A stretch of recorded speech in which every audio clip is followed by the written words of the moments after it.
it's a Saturday morning. Everybody may be a little bit tired or relaxed, and I hope we could have some more energizing kind of discussion, lively as the Indian culture is. And I will start with two stories first.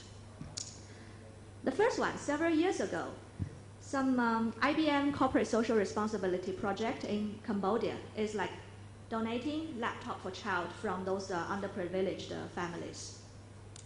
The next day, after distributing the laptop, what the officer found is all the parents sold the laptop for money.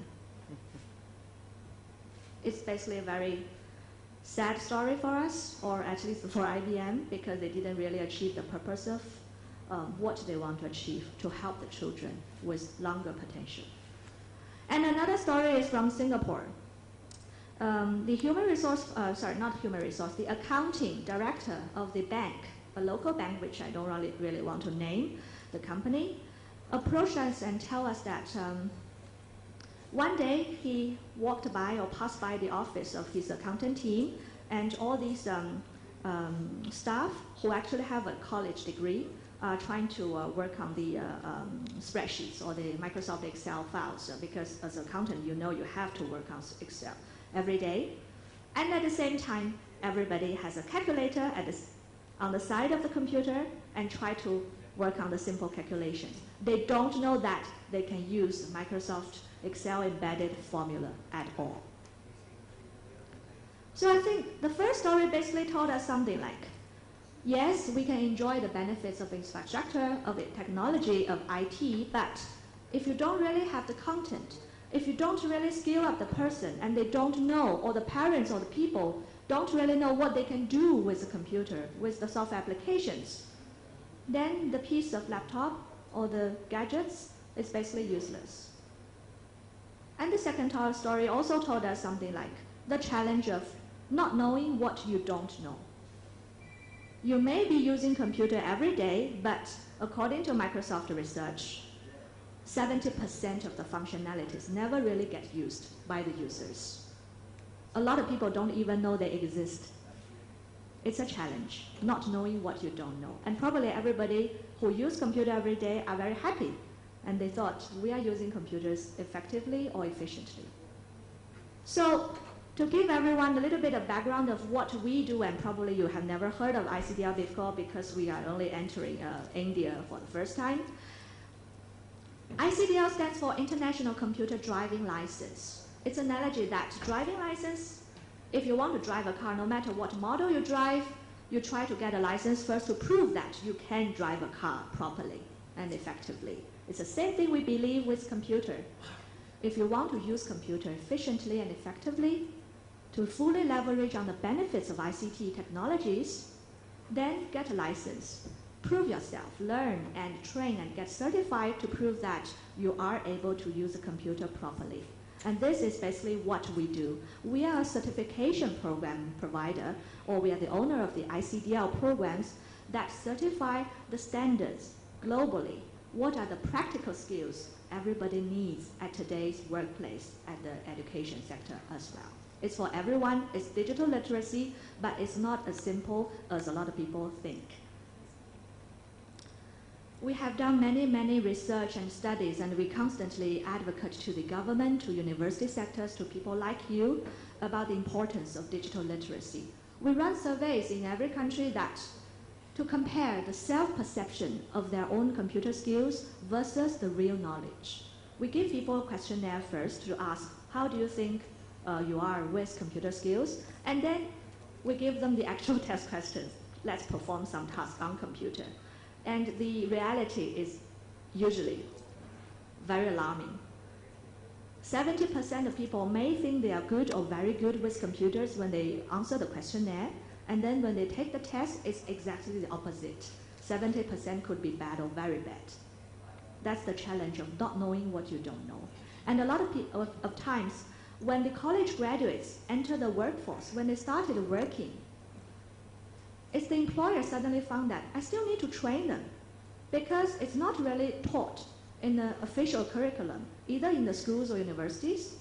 And for countries as advanced as like Singapore, Korea, UK, Germany, everybody is doing this now because It's important.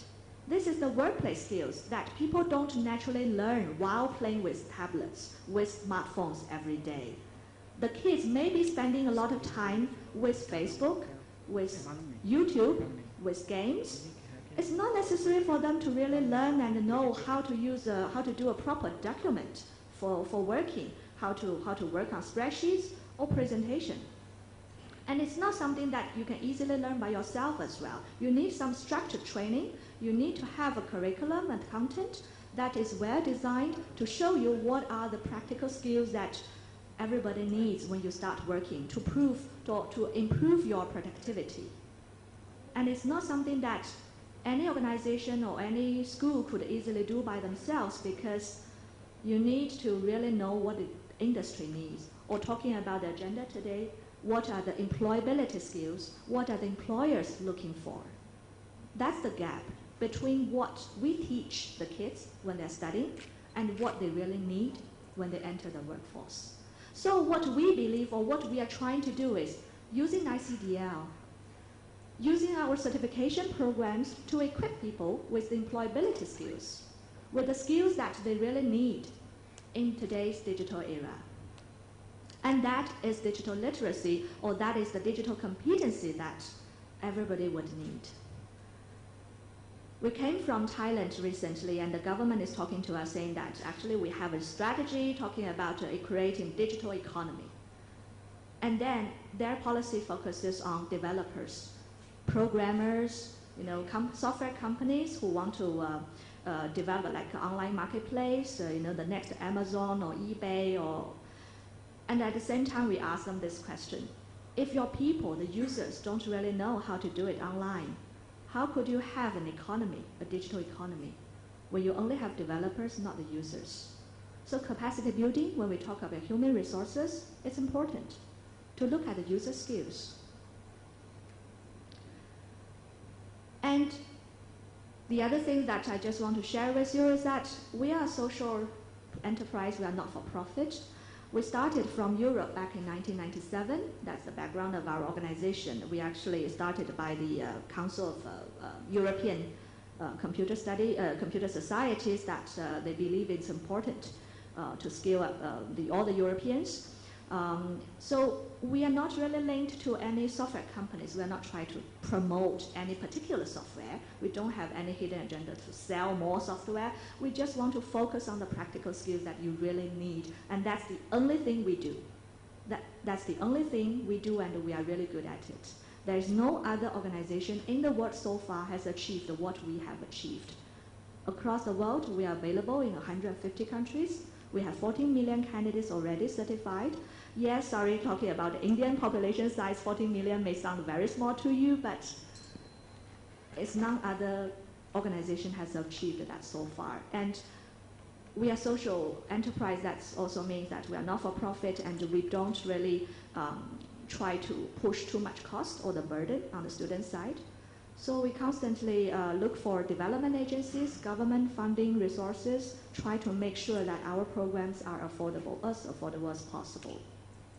We just started working in India, and I think this is a great opportunity that we could start sharing with you what we have or what we believe, and see where we can work, how we can work together. So as a university, of course, the easiest thing is, because of our flexible working model, if you already have somewhat computer training programs going on in your official curriculum or in your optional curriculum, you can easily take our programs, plug in.